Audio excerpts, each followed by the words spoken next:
Hello mga ka-lifestyle. Kumusta kayong lahat? Di ba?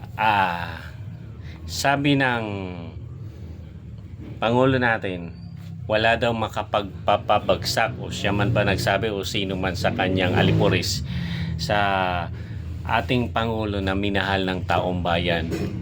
Nakakatuwa, di ba? Masarap nga naman talagang pakinggan. Paano ka hindi mamahalin ng taong bayan? Eto si Gubo Teodoro.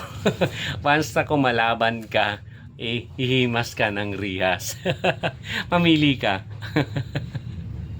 Hihimas ka ng rihas o mamahalin mo yung presidente mong tinakot ka. Yun lang naman yung pagpipilian.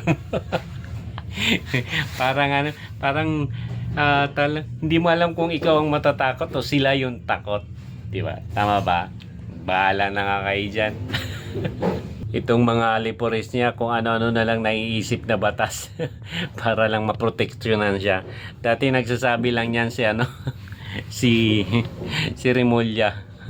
Tapos ngayon dumagdag na tong si Gibo.